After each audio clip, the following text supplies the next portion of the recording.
Alrighty, this video is examining a little puzzle to see how some things work out geometrically. We have here, we're looking at on the piece of paper here, two gears or wheels that are identical. Same diameter, same number of teeth in the gears, same orientation. We're using these two nubs here to indicate the orientation of the wheels.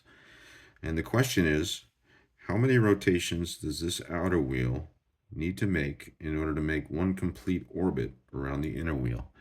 And in this setup, this inner wheel is glued to the paper, so it's fixed. And this wheel is free to move. So what I'm going to do is I'm going to use this tool to manipulate this wheel, keeping the teeth engaged and rotating or orbiting around the inner wheel to see how many rotations this outer wheel makes. There's some notation that we're going to refer to a little bit later. We have some circular diameters. Basically, the diameter of the orbit, I'm calling that DO. That's this pencil line here. And then we have DG, the diameter of these wheels or gears. The G stands for gears. So the diameter of the gears, since that's the how it's engaged, is on the gears itself. So we have DO, the orbit, and DG, the diameter of the gears. And in this case, since the wheels are identical in size, and this orbit is actually on the axis of this outer wheel, dg is 2 times the diameter of the gear. So this orbit, or this diameter, is twice the diameter of the gear. Alrighty. So what I'm going to do is I'm going to use this tool. Note the orientation of these wheels with these nubs here. They're both pointed in that direction. And I'm going to start moving this wheel around, keeping the gears engaged. I'm going to see how many rotations this outer wheel makes. So here we go. As we get to the 90-degree point, 1/4 of the way around, it's made 180-degree rotation. As we get to the 180 or halfway around the orbit, it's made a complete turn. 270, we'll keep going all the way back to the start. So it's made 2 rotations. This wheel has made 2 rotations to go once around this orbit. So why is that? Looking at this mathematically, this axle around this wheel had to go along this path. So if we were to take this path, this pencil line, if it were made out of a string and we were to cut it, we can then linearize that line. Just pull it straight, stretch it straight. That would represent the distance that this axle has to travel around that wheel. And that is shown here. So that we're calling that small d, that's the length of that circumference of the orbit. That's just pi times the diameter of the orbit, the circumference of the orbit.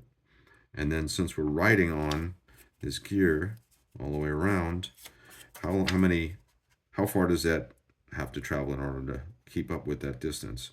So that's basically the footprint of this wheel as it goes around. That's equal to the circumference of the wheel, which is pi times the diameter of the gear. And since the ratio is 2 to 1, we end up with 2 rotations of the wheel to go around this orbit. So that's one way of looking at this.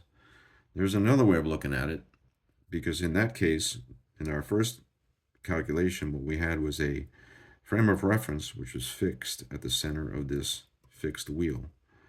But we can look at it a different way. What if the coordinate frame was the point where these gears mesh together? So we would have a moving coordinate frame. In order to do that on this video, what I'm going to do is I'm going to keep the tangent line where the gears mesh together in this orientation as the outer wheel goes around the inner wheel. So in other words, I'm going to rotate this whole table as this thing happens. So what we want to note as this happens is the orientation of the inner wheel and the orientation of the outer wheel as we make one complete rotation once again, this time keeping that tangent line fixed. So a different frame of reference. Here we go.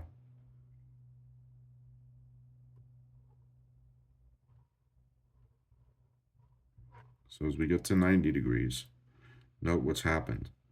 The outer wheel is now pointing to this side, and the inner wheel is pointing to that side. Keep going. We get to the bottom. They're both pointed in the same direction. They're rotating in opposite directions. Note. And then we're going to go all the way around, back to the start. They're both pointing in the same directions again. There's that tangent line in this direction. And basically what we've done is we've made one rotation of the outer wheel, one rotation of the inner wheel in opposite directions. So it's the same as you would have in a simple machine where you had two gears, one rotating in one direction, causing the other wheel to rotate in the opposite direction. And since the gears are identical, the same number of teeth, same diameter, we're going to get one rotation in one direction and one rotation in the opposite direction. It has to be. It's the same number of teeth, the same sized gears. So hopefully that's a little bit more logical way of thinking of it. And that's it for this video. Thank you for watching.